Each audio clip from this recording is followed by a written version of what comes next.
का सत्संग भारी पड़ जाता है, यह गोसाई जी कहते हैं। वास्तव में सुख अगर कहीं है तो सत्संग में है और सत्संग से है, लेकिन सारा दुनिया सत्संग से भाग रही है और भागते आई है। जो लोग भी सत्संग के नजदीक आए यानी सत्संग किए, इसका आनंद तो उन्हीं को मिला। आज जो लोग भी भाग लेंगे या लेते हैं, वास्तव में इसका मर्म, इसका आनंद उनको मिलता है। आज जिसको इसका आनंद मिलता है, जिसका मर्म, इसका मर्म जो जानता है, वास्तव में वह सत्संग से भागता नहीं है, बल्कि वह तो चाहता है कि हमारा जीवन, पूरा जीवन सत्संगे में लगा रहे। सारा दुनिया के लोग चाहते हैं कि शांति मिले, धन भले हो जाता है, बल भी हो गया, लेकिन मानसिक शांति नहीं मिलती है। मानसिक शांति के लिए आध्यात्मिक ज्ञान की आवश्यकता है, और आध्यात्मिक ज्ञान जब तक हम सत्संग नहीं करेंगे तब तक नहीं होगा। गोसाई जी इस बात पर मोहर लगा दिए कि बिनु सत्संग विवेक न होई। जब तक हम सत्संग नहीं करेंगे तब तक आध्यात्मिक विवेक नहीं होगा। चाहे दुनिया के किसी कोना में जाएं, कोई भी उपाय करें, अगर आध्यात्मिक विवेक चाहते हैं तो सत्संग करना ही पड़ेगा। बाकी जितना साधन है वह सब गौण है। भगवान के प्राप्ति में और आध्यात्मिक विवेक में यह जो सत्संग है यही प्रधान है। जितने संत महात्मा हुए सब लोग सत्संग पर ही विशेष बल दिए, विशेष जोर दिए कि अगर आप अपने जीवन को सार्थक बनाना चाहते हैं तो सत्संग करिए, और नहीं तो भगवान ने यह शरीर दिया है, इसका कीमत क्या है। रामचरितमानस भगवान श्री रामचंद्र जी की वाणी है, बड़े भाग मानुष तन पावा, असुर दुर्लभ सदग्रंथन गावा। भगवान ने कहा कि बड़े भाग, एक भाग होता है और दूसरा बड़ा भाग। भाग का मतलब यहां भाग्य से है, प्रारब्ध से है। तो बड़े भाग्य का मतलब भगवान की कृपा। यह मनुष्य शरीर के लिए हमने कोई प्रयास नहीं किया है, हमारे करनी के बदले में यह मनुष्य शरीर नहीं मिला है, बल्कि भगवान ने एक मौका दिया है, एक चांस दिया है। ईश्वर की तरफ से यह बाजी मिला हुआ है। यह मनुष्य शरीर सूर दुर्लभ, सूर माने देवता, देवता लोगों को भी दुर्लभ है, यही भगवान कहते हैं। तो आप इसी बात पर अगर विचार करें कि देव जोनी से ऊंचा यह मनुष्य जोनी है, यह बार बार नहीं मिलता है, भगवान की असीम कृपा से मिला है, तो निश्चित रूप से इसका हम सदुपयोग करेंगे। इसका सदुपयोग इस संसार में एक ही जगह है, इसका उपाय एक ही वो है, सत्संग। जब सत्संग करते हैं तो मनुष्य शरीर प्राप्त करने का जो ज्ञेय है, ध्येय है, वह मिलता है, और उस राह को हम अपनाते हैं, जिससे हमारा जीवन सार्थक होता है। इसलिए सतराम बाबा की वाणी है कि अब सुख की बातें जाने, संतन की बानी माने। अगर सुख चाहते हैं तो सुख वाला बात जानिए, तो कहां जानेंगे? संतों की बात मानेंगे तब जानेंगे, दूसरा कोई उपाय नहीं है। चाहे आप अरबों धन कमा ले, चाहे विश्व पर राज कर ले, लेकिन मानसिक शांति, आध्यात्मिक सुख तब ये मिलेगा जब संतों का शरण, संतों का चरण या संतों की बात हम मानेंगे, संतों की राह अपनाएंगे। तो हम चाहते हैं आनंद, हम चाहते हैं मंगल। तो इसका मूल कहने का मतलब है कि सत्संग ही है। आज यहाँ सत्संग हो रहा है तो निश्चित रूप से आनंद और मंगल, क्योंकि सत्संग से ही मंगल और आनंद है, संतों के संग से ही आनंद और मंगल है। अब सुख की बातें जाने आ संतन की बानी माने। सुरतरु जो जग है जोनी, आ फल भावना का है होनी। यह शरीर और संसार सूरतरु के समान है। सूरतरु माने कल्प वृक्ष।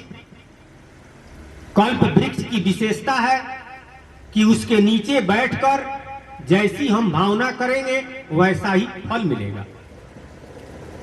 संसार रूपी कल्प वृक्ष के नीचे हम लोग बैठे हुए हैं और संत महात्मा भी कल्पतरु के समान है। परमात्मा का नाम भी कल्पतरु के समान है।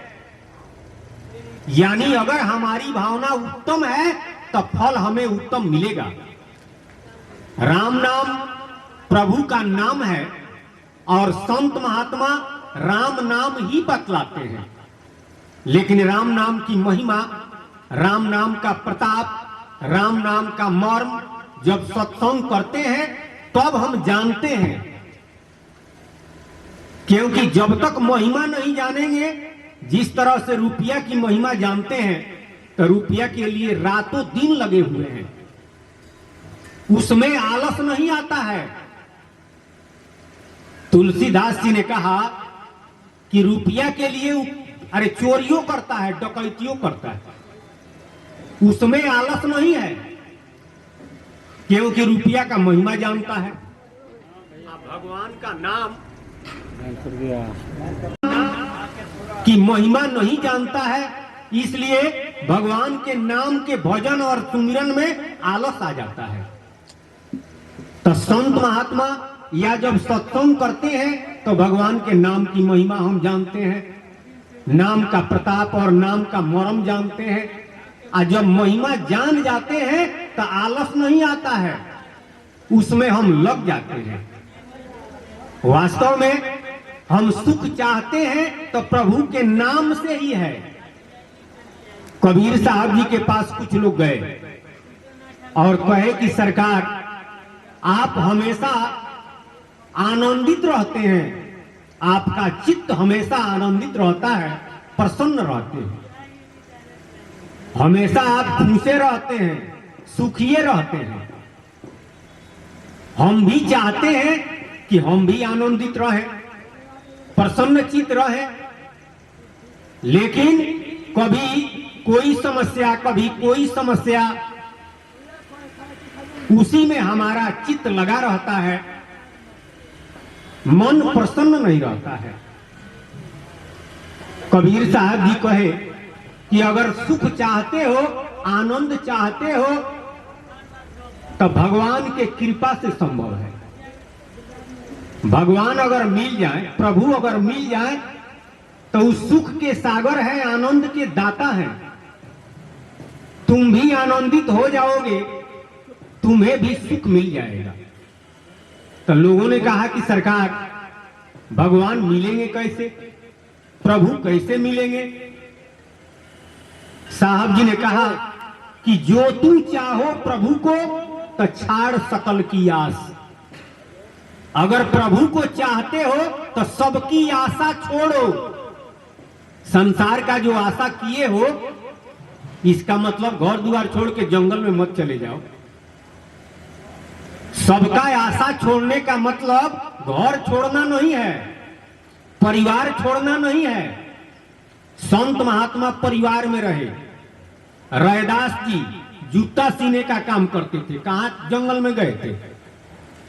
नानक देव जी बनियाई का काम करते थे, कबीर साहब ताना बीना का काम करते थे, जंगल में लोग नहीं गए थे, परिवारे समाज में थे, लेकिन तरीका बतलाए कि सब में रहते हुए सबसे अलग संसार का काम करते हो। ईश्वर के यहां लिखा जाता है भजन, क्योंकि युक्ति से ही मुक्ति है, हठ से मुक्ति नहीं है। आई कलयुग है, कलयुग का मतलब कल का युग, तो तरीके से काम होगा। इसलिए तरीका जानिए, युक्ति जानिए। वही साहब जी कहे कि जो तू चाहो प्रभु को तो छाड़ सकल की आस, आ मेरे जैसे होए रहो तो सब सुख तेरे पास। तो लोगों ने कहा कि सरकार आप कैसे रहते हैं? तो साहब जी कहे कि जीव शिव ओ प्रगटे, ओ ठाकुर ओ दास, आ कबीर और जाने नहीं एक राम नाम के आस। सबकी उत्पत्ति प्रभु से हुई है, जीव की, शिव की, ठाकुर की, दास की, सबको बनाने वाले वह परमात्मा है। उस परमात्मा का नाम राम है, इसलिए हम राम नाम का आशा किए हैं। तुम भी राम नाम की अगर आशा करते हो तो निश्चित रूप से सारा सुख तुम्हारे पास आ जाएगा, क्योंकि राम नाम से ही सुख है। सुख का भंडार, सुख का सागर, आनंद का दाता प्रभु का नाम राम नाम ही है। इसलिए राम नाम की आशा करो, क्योंकि जह आशा तह सूरत जाती, आ करत जीव तह बासा। जहां हमारी आशा है वहीं हमारी बासा है। तो हमारी आशा संसार की है, हमारी आशा अपना है कि हम करेंगे। लेकिन अगर भगवान की आशा हो जाए तो सारा काम आसान हो जाएगा। अरे प्रारब्ध में, भाग्य में लिखा हुआ है तो इस संसार में कोई मिटा नहीं सकता है, हम उसको बदल नहीं सकते हैं। लेकिन भगवान की कृपा हो जाए तो यह भाग्य भी मिट जाएगा। नारद जी कहते हैं रामचरितमानस, देव दनुज नर नाग मुनि आ को न हो नहार टार। देवता लोग भी भाग को नहीं मिटा सकते हैं, नर मुनि लोग भी नहीं मिटा सकते हैं, लेकिन परमात्मा का नाम मेटत कठिन कुअंक भाल के, मंत्र महामणि विषय ब्याल के। तुलसी रेखा कर्म का मेट सके नहीं राम। लोगों ने कहा कि भगवानों नहीं मिटाएंगे, आप कहते हैं कि रामे नाम से मिटेगा। तुलसी रेखा कर्म का मेट सके नहीं राम, मेटे तो अचरज नहीं समझ परे वह नाम। यह आश्चर्य की बात नहीं है, मिट जाएगा, लेकिन वह नाम समझ में आ जाए जो सबके मालिक हैं। उस मालिक का नाम राम है, उस मालिक के बारे में अगर समझ में आ जाए तो आश्चर्य की बात नहीं है, मिट जाएगा। यह अकाट्य है, लेकिन कहां समझेंगे? जब हम सत्संग करेंगे तब समझ में आएगा, क्योंकि नाम तीन तरह का होता है, ई नाम, ऊ नाम और वह नाम। ई नाम माया का है, ऊ नाम ब्रह्म का है, और वह नाम पार ब्रह्म का है। यानी पार ब्रह्म का ही नाम राम है। तो राम नाम समझ में आ जाए, राम नाम का मर्म समझ में आ जाए तो राम नाम से सब कुछ संभव है, मिट जाएगा। जगत में दो बातें हैं सार, प्रारब्ध और पुरुषार्थ को जानत ना ही गंवार। दो बात असली है, एगो प्रारब्ध यानी भाग्य, और दूसर का पुरुषार्थ। दुनिया का कोई भी उपाय करके प्रारब्ध को नहीं मिटाया जा सकता है। संत वाणी है, काट नहीं सकते हैं आप। तुलसीदास, कबीर साहब, सब लोग मोहर लगा दिए। कबीर साहब जी ने कहा कि जो विधना लिख दिया छठी रात के अंक, राई घटे न तिल बढ़े रेजी रहो निसंग। राइयो बराबर न घटेगा न बढ़ेगा। तो अब आप कहेंगे तो भजन करने से क्या फायदा? फायदा है। प्रारब्ध को संसार का कोई उपाय करके मिटाया नहीं जा सकता है, लेकिन पुरुषार्थ अगर किया जाए तब प्रारब्ध को भी मिटाया जा सकता है। पुरुषार्थ के अधीन प्रारब्ध है, प्रारब्ध माने भाग्य, अब भाग्य के अधीन कर्म है।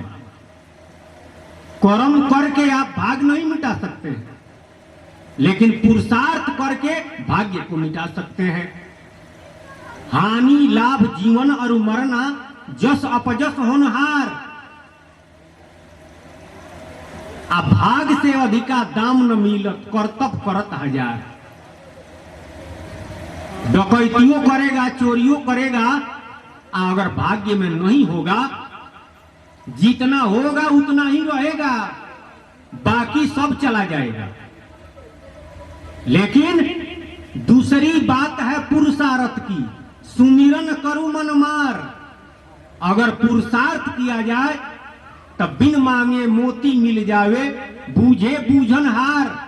आज जगत में दो बातें हैं सार, अगर भगवान के नाम का सुमिरन करता है, वास्तव में सत्संग में पुरुषार्थ का मतलब सुमिरने होता है, और साहित्य में पुरुषार्थ का मतलब कठिन परिश्रम, चाहे शारीरिक हो चाहे मानसिक हो।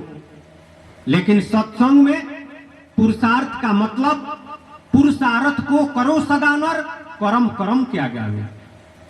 कौन ऐसी वस्तु है जो पुरुषार्थ से नहीं पावे? कौन ऐसा वस्तु है जो पुरुषार्थ से आप प्राप्त नहीं कर सकते हैं? तो दूसरी बात है पुरुषार्थ की, सुमिरन करू मन मार। अब बिनु पुरुषार्थ राम न मिली है, संतन कहत पुकार। जगत में दो बातें हैं सार, बिना पुरुषार्थ के राम जी मिलेंगे नहीं। आज जब तक राम जी नहीं मिलेंगे तब तक आपका जीवन सुखमय नहीं हो सकता है। झूठे सुख को सुख कहता है, अरे क्षणिक सुख है। अब बहुत दुख है संसार में, लेकिन भगवान की कृपा हो जाए तो सारा दुख मिट जाएगा। और सुख के सागर वह परमात्मा है। आपके पास निश्चित रूप से सुख आइए जाएगा। सुख के लिए सारा दुनिया इधर उधर, अरे मेहनत करता है किस लिए? दुख के लिए। सूखे के लिए रातों दिन कमा रहे हैं, लेकिन क्षणिक सुख का बहुत दुख। अब भगवान की कृपा अगर हो जाए तो आपका जीवन निश्चित रूप से सुखमय हो जाएगा। लेकिन भगवान की कृपा, भगवान की दया वास्तव में होगा कैसे? बहुत लोग ही कहते हैं कि अरे भगवान मिलेंगे जंगल में जाएंगे तब नहीं, दाढ़ी बढ़ाएंगे, जटा बढ़ाएंगे, साधु बनेंगे तब नहीं। ऐसी बात नहीं है। भगवान न दाढ़ी देखते हैं, न जटा देखते हैं, न जंगल देखते हैं, न मठिया देखते हैं, न धोती देखते हैं, न कुर्ता देखते हैं, न फूल पैंट देखते हैं, न गौर देखते हैं। भगवान रहत न प्रभु चित्त चूक किए की, करत सूरत सहबार हिए की। सबके हृदय को देखते हैं, सबके मन को देखते हैं कि इसका मन संसार में लगा है कि हमारे नाम में लगा है। सबके नियत को भगवान देखते हैं, न दाढ़ी देखते हैं, न जटा देखते हैं, न लाल पियर हरिहर कपड़ा देखते हैं, न कोई जाति देखते हैं, न औरत देखते हैं, न मर्द देखते हैं। भगवान ही देखते हैं कि इसका श्रद्धा और विश्वास कितना है, इसका नियत कैसा है, इसका सूरत हम में लगा है कि नहीं। बस परमात्मा यही देखते हैं, उनको इतना ही से मतलब है। इसलिए हम परिवार में रहकर, घर में रहकर, खेती करते हुए, नौकरी करते हुए, समाज में रहते हुए परमात्मा को प्राप्त कर सकते हैं, अगर तरीका जान जाए तो। सतराम बाबा कहे कि मत जोगी बनो मत भोगी बनो, अब बनना है तो वियोगी बनो। जोगी मत बनिए तका भोगी बनिए, भोगियों मत बनिए। मत रागी बनो मत त्यागी बनो।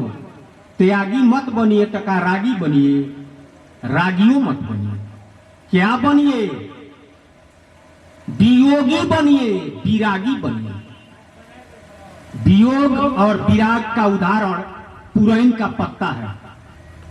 पुरैन का पत्ता पानी में रहता है, निचला तल पानी से लबालब भरा रहता है, कीचड़ और पानी से ही भोजन लेता है, लेकिन ऊपर वाले तल पर एक बूंद अगर पानी डालिए आप, पारा के जैसा ढरक जाएगा। तब पानी से उसको प्रेम है कि पानी से द्वेष है? अगर पानी से प्रेम रहता तो अपने ऊपर पानी सटने देता, अब पानी से द्वेष रहता तब पानी में नहीं रहता। न पानी से प्रेम है न पानी से द्वेष है। वही तरीका संतों ने अपनाया। माया रूपी, अरे पानी रूपी संसार, माया रूपी संसार में पुरैन के पत्ता के जैसा है। तब पानी से प्रेम नहीं है, यानी संसार से प्रेम नहीं है, तो संसार से द्वेष भी नहीं है। इसी को कहते हैं विराग। और वियोग सब में रहता है, सबसे अलग है। वास्ते केवल समझ लिया जाए, जैसे हम खेती करते हैं किस लिए? अन्न के लिए। अन्न का उपार्जन किस लिए करते हैं? अरे भोजन करने के लिए। भोजन किस लिए करते हैं? जीने के लिए। जीते हैं किस लिए? खाने के लिए। तो खाते रहिए, कितना दिन खाएंगे? कमाते हैं खाने के लिए, खाते हैं जीने के लिए, जीते हैं भगवान के नाम का भजन करने के लिए। तो जो भी आप काम करते हैं सब भजने में लिखा जाएगा, खाली वास्ते समझ लिया जाए। जह जह जाए सोई परिक्रमा, जो जो करे सोई पूजा। संसार का जो भी काम करते हैं वह पूजा है। जहां जहां जा रहे हैं भगवान का परिक्रमा कर रहे हैं। वास्ते अगर समझ में आ गया तब। गाय हम खिला रहे हैं दूध के लिए, दूध दूह रहे हैं बेचने के लिए चाहे खाने के लिए, खा रहे हैं जीने के लिए, जी रहे हैं भगवान का नाम लेने के लिए। तो गाय को खिलाना भी पूजा हुआ। खेती कर रहे हैं वो पूजा हुआ, लेकिन कमा रहे हैं खाने के लिए, खा रहे हैं जीने के लिए, तो ये भगवान के काम में नहीं आया, ये संसार का काम हो गया। संसार की कमाई संसारे में रहता है, लेकिन असली कमाई प्रभु का नाम है। आपके प्रारब्ध को मिटाता है, दुख से बचाता है। अरे घोर संकट से अगर बचना है तो प्रभु का नाम है। संसार में कोई सबसे बड़ा आपका हित हो, कोई गंभीर बीमारी हो गई, डॉक्टर भी जवाब दे दिया, तो उस समय लोग कहते हैं, पूरा विश्वास तो नहीं रहता है, लेकिन कहते हैं कि अब भगवान है। पहले आप थे, दुनिया के लोग थे, लेकिन यह बात अगर पहले ही आपके हृदय में आ जाए कि वास्तव में भगवान की कृपा अगर हो जाए तो सब आसान हो जाएगा। क्योंकि जा पर कृपा राम के होई, ता पर कृपा करे सब कोई। जिस पर कृपा भगवान की नहीं होती है, संसार में भी कृपा नहीं होता है। संसार में जिस पर कृपा न हो वह सुखी थोड़े रहेगा। धन हो जाना, बल हो जाना, ऊंचा पद मिल जाना, ये दूसरी बात है, लेकिन वास्तव में जिसे सुख और शांति कहते हैं वह परमात्मा के कृपा से ही मिलता है, परमात्मा के दया से ही मिलता है। अब परमात्मा की कृपा कैसे होगी, परमात्मा की दया कैसे? गोसाई जी ने कहा, और सतराम बाबा भी कहे, और संत लोग भी, संतों की बात अगर माने तो राह आसान हो जाता है, लेकिन संतों के बात को तो हम छोड़ देते हैं बाकी संसारी बातों में लगे हुए हैं तो भगवान के प्राप्ति वाला राह तो बड़ा कठिन है, लेकिन आसान तब होता है जब संतों की हम बात मानते हैं। गोसाई जी ने कहा कि भगवान के कृपा के लिए मन बच करम छाड़ चतुराई, तब भजत कृपा करी है रघुराई। मन वचन कर्म की चतुराई छोड़कर अगर भगवान के नाम राम नाम का भजन किया जाए तो भगवान की कृपा हो जाएगी। और दूसरा बात, भगवान ने कहा कि जीव दया तो मम दया, जो जीवों पर दया करता है उस पर हमारी दया होती है। आ दया धर्म के मूल कहावे, आ याद भक्ति के मूल जनावे। जिसके अंदर दया है उसी को भगवान भी याद है। दया के उल्टा हो याद, आ दया याद बिनु जीव बर्बाद। दुइये गो बात है, अरे दया रखना है, आ भगवान के नाम का याद रखना है। बस न कोई जप है, न कोई तप है, न कोई व्रत है, न कोई पूजा है। कलयुग में कलयुग जोग यज्ञ नहीं ज्ञाना, आ केवल राम नाम गुण गाना। कलयुग कर्म भक्ति नहीं विवेकु, राम नाम अवलंबन एकु। कलयुग में केवल प्रभु का नाम ही आधार है। कलयुग में न जप पूरा होगा, न तप पूरा होगा, न योग पूरा होगा। भगवान ने और संतों ने कलयुग में केवल प्रभु का नाम ही बतलाया कि कलयुग केवल नाम आधारा, आ सुमिरी सुमिरी नर उतर ही पारा। लेकिन भगवान के नाम का मरम महिमा प्रताप जब सत्संग करते हैं तब समझ में आता है। इसलिए आनंद मंगल और सुख का मूल संतों का समाज यानी सत्संग है। तो भगवान की कृपा है आज यहाँ सत्संग हो रहा है। सत्संग की महिमा और सत्संग का महत्व वास्तव में वही जानता है जो सत्संग करता है, सत्संग में भाग लेता है। तो जो लोग भी सत्संग में भाग ले रहे हैं या लेंगे, अच्छा है जिनके यहाँ सत्संग हो रहा है, भगवान की कृपा जरूर है। क्योंकि हनुमान जी जब लंका में गए, अब विभीषण जी से मुलाकात हुई। अब विभीषण जी जाने, पूरा परिचय जब जान गए तब विभीषण जी ने कहा कि अब मोहे भा भरोस हनुमंता, अब बिनु हरि कृपा मिल ही न संता। अब हमें भरोसा हो गया कि भगवान की कृपा हमारे ऊपर है, क्योंकि बगैर भगवान के कृपा के संत का दर्शन नहीं होता है। तो आप मिल गए तो हमें विश्वास है कि भगवान की कृपा है। इसलिए जहां सत्संग होता है, संत महात्मा एकत्रित होते हैं, भगवान की कृपा रहती है तो भगवान की कृपा है जरूर। आज सत्संग का आयोजन यहाँ पर और मांगलिक अवसर है। बोलिए सतगुरु महाराज की जय जय जय, सतराम बाबा की जय जय जय। फिर आप लोग भजन सुनिए।